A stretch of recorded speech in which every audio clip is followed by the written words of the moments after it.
सुधामही सर्वसमर्थ पतित पावनी अहेतु की कृपा से दुखी प्राणियों के हृदय में त्याग का बल एवं सुखी प्राणियों के हृदय में गौ सेवा का बल प्रदान करें, जिससे वे सुख दुख के बंधन से मुक्त हो आपके पवित्र प्रेम का आस्वादन कर कृतकृत्य हो जाएं। ओम आनंद, ओम परमानंद, ओम सच्चिदानंद। नारायण नारायण नारायण नारायण नारायण नारायण।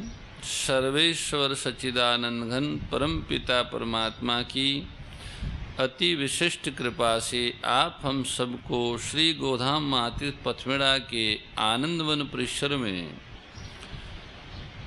भगवत वाणी के अलौकिक भावों का स्मरण श्रवण एवं मनन करने का सौभाग्य प्राप्त हो रहा है।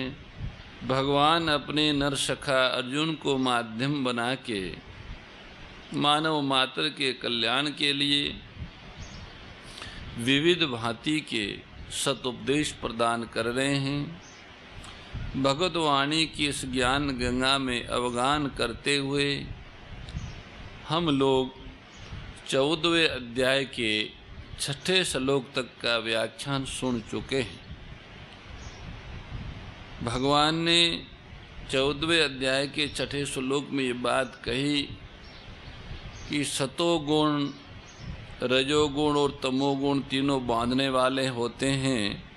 ये प्रकृति के कार्य होने से जीवात्मा को शरीर के साथ बांधते हैं। इनमें सतोगुण सुख के संग और ज्ञान के संग से बांधता है। तो भगवान ने सतोगुण को निर्विकार बताया है। यह सतोगुण की विलक्षणता है। सतोगुण गुणातीत होने के बहुत नज़दीक हैं। यद्यपि सतोगुण निर्विकार है, पर संग के कारण वह विकारी हो जाता है। सुख संगेन बंधनाति ज्ञान संगेन चानग। क्योंकि जो संग है विजात्य पदार्थों का संग है, किसी भी वस्तु व्यक्ति पदार्थ आदि में जो आसक्ति है उसी को यहाँ संग कहा है। वो रजोगुण का ही स्वरूप है। आसक्ति मात्र रजोगुण का स्वरूप है। रजो रागात्मक विधि सुख और ज्ञान बाधक नहीं है, पर उसका जो राग है वो ही बाधक है। आसक्ति कहो राग कहो वही बाधक है।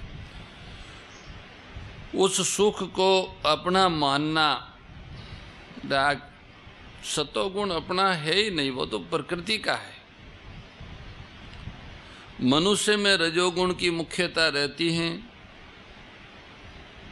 जब तक रजोगुण रहता है तब तक मुक्ति नहीं होती, क्योंकि आत्मा सभी गुणों से असंग है। भगवान ने सतोगुण को भी अनामय कहा है और परमपद को भी अनामय कहा है। इससे समझना चाहिए कि सतोगुण तो सापेक्ष अनामय है और परम पद निरपेक्ष अनामय है। तीनों गुण प्रकृति जन्य होते हुए भी रजोगुण तृष्णा तथा आसक्ति से पैदा होने वाला है, तमोगुण ज्ञान से पैदा होने वाला है, परंतु सतोगुण केवल प्रकृति जन्य है। सतोगुण प्रकृति जन्य तो है, पर किसी विकार से उत्पन्न नहीं हुआ, इसलिए अनामय है। सात्विक सुख और सात्विक ज्ञान स्वयं के नहीं है, प्रत्युत प्रकृति जन्य होने से पर प्रकृति के है। इनमें भी पराधीनता का सुख है, अपने स्वरूप का सुख नहीं है। सात्विक ज्ञान में तो मैं ज्ञानी हूँ ये संग है, पर तत्व ज्ञान असंग है। तत्व ज्ञान होने पर ज्ञान रहता है पर मैं नहीं रहता। अब भगवान रजोगुण का स्वरूप और उसके बांधने का प्रकार क्या है, इसको आगे के श्लोक में बताते हैं। श्री भगवान बोले, हे कुंती नंदन, तृष्णा और आसक्ति को पैदा करने वाले रजोगुण को तुम राग स्वरूप समझो। वह कर्मों की आसक्ति से जीवात्मा को बांधता है। रजो रागात्मकं विधि तृष्णा संग समुद्भवम तनि बधनाति कौन्तेय कर्म संगेन देहिनम। रजो रागात्मकम विधि, ये रजोगुण राग स्वरूप हैं। किसी वस्तु, व्यक्ति, परिस्थिति, घटना, क्रिया आदि में जो मीठापन है, प्रियता पैदा होती है, वह प्रियता रजोगुण का स्वरूप है। उत्पत्ति विनाशशील वस्तु, व्यक्ति, पदार्थ, घटना, परिस्थिति में जो भी प्रियता है वो रजोगुण का ही स्वरूप है। रागात्मकम कहने का तात्पर्य है जैसे श्रवण के आभूषण श्रवणमय होते हैं, ऐसे रजोगुण रागमय हैं। पातंजलि योग दर्शन में क्रिया को रजोगुण का स्वरूप कहा है। प्रकाश, क्रिया, स्थिति, शीलम, ये परंतु श्री मद्भगवत गीता में भगवान ने क्रिया मात्र को गौण रूप से रजोगुण मानते हुए भी मुख्यतः राग को ही रजोगुण का स्वरूप माना है। श्री मद्भगवत गीता जी की एक बहुत बड़ी विलक्षणता ये है कि वह किसी मत का खंडन किए बिना ही उस विषय में अपनी मान्यता प्रकट कर देती हैं। श्री गीता जी में भगवान ने क्रिया को भी रजोगुण माना है। लोभ प्रवृत्ति आरंभ कर्मणाम, और क्रिया को सात्विक भी बताया है। इसलिए दोष क्रियाओं में नहीं है, प्रत्युत राग या आसक्ति में है। राग पूर्वक किए हुए कर्म ही बांधते हैं। मनुष्य कर्मों की आसक्ति और फल इच्छा से ही बंधता है। कर्मों को करने मात्र से कोई नहीं बंधता, फल और आसक्ति ही बांधने वाली है। राग न रहने पर संपूर्ण कर्म करते हुए भी मनुष्य बंधता नहीं है। अगर क्रिया मात्र ही बंधन कारक होती तो जीवन मुक्त महापुरुषों को भी बांध देती, क्योंकि क्रियाएं तो उनके द्वारा भी होती ही रहती हैं। भगवान के द्वारा सृष्टि की रचना करना भी कर्म है, तथा अवतार लेकर वे भी क्रियाएं लीलाएं करते हैं। पर कर्मों में आसक्ति न रहने से उनको कर्म बांधते नहीं हैं। 18वें अध्याय के 23वें, 24वें और 25वें श्लोक में भगवान ने सात्विक, राजस और तामस 3 प्रकार के कर्मों का वर्णन किया है। अगर मात्र कर्म रजोगुणी होते तो फिर उनके सात्विक और तामस भेद कैसे हो सकते हैं। इससे सिद्ध होता है कि गीता मुख्य रूप से राग को ही रजोगुण मानती है।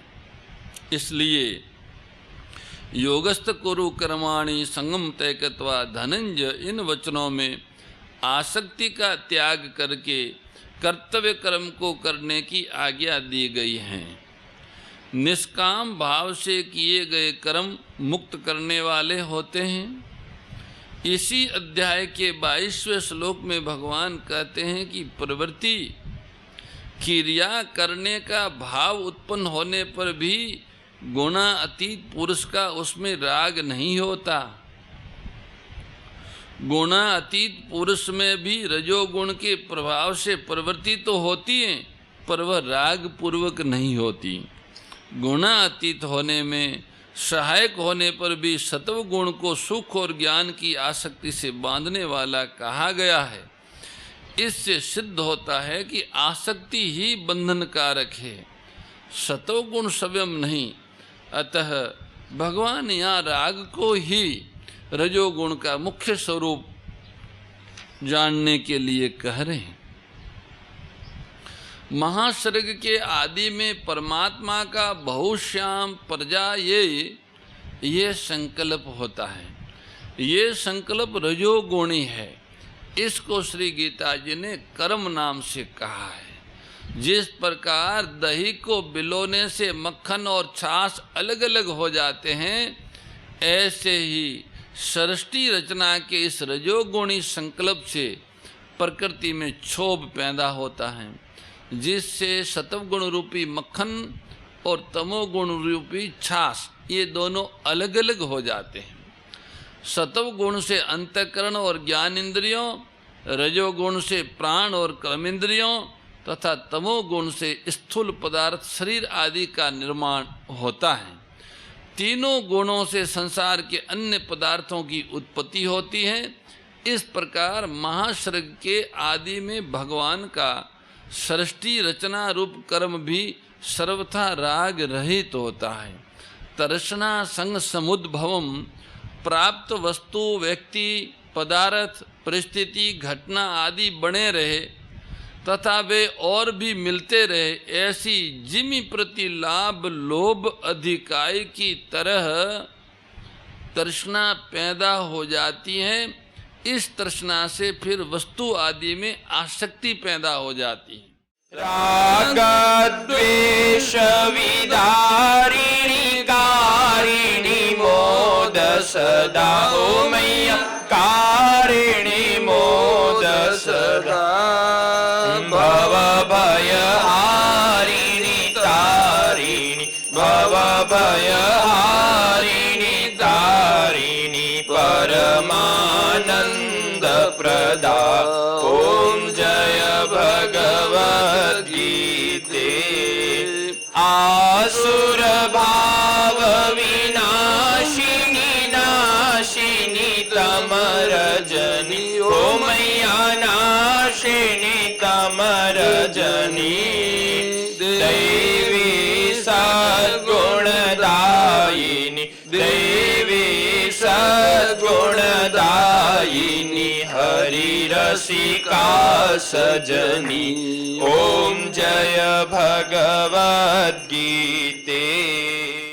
परम श्रद्धेय गौरीशी स्वामी श्री दत्त शरणानंद जी महाराज की प्रेरणा व मार्गदर्शन में विश्व के सबसे बड़े गौ सेवा संस्थान श्री गोधाम महातीर्थ पथमेड़ा द्वारा संरक्षित लाखों बीमार विकलांग वृद्ध एवं अशक्त गोवंश वेद लक्षणा गोमाता की सेवा के साथ साथ भारतीय गोवंश का संरक्षण संपोषण संवर्धन एवं उनसे प्राप्त पंचगव्यों का परिष्करण व विनियोग करना, घर घर गोपालन, गो अभ्यारण्य, घास चारा उत्पादन हेतु गोचर भूमि का विकास, गोपालन लोक संस्कृति के पुनर्जागरण हेतु वेद लक्षणा गो महिमा का प्रचार प्रसार करना तथा गोपालक किसानों के स्वावलंबन हेतु गो कृषि अन्न एवं गो दुग्धान का गुणवत्ता युक्त बाजार तैयार करना श्री गोधाम महातीर्थ का पावन उद्देश्य है। आप सभी दानदाता श्री गोधाम महातीर्थ पथमेड़ा द्वारा संचालित गो सेवा महाअभियान में बढ़ चढ़कर सहयोग कर लाखों बीमार विकलांग वृद्ध एवं अशक्त गोवंश के गोग्रास सेवा हेतु श्री गोधाम महातीर्थ पथमेड़ा लोक पुण्यार्थ न्यास के बैंक ऑफ बड़ौदा खाता संख्या 084901000238827 IFSC कोड BARB 0 ASHRAM शाखा आश्रम रोड अहमदाबाद में गोग्रास सेवा निमित्त जमा कर सकते हैं।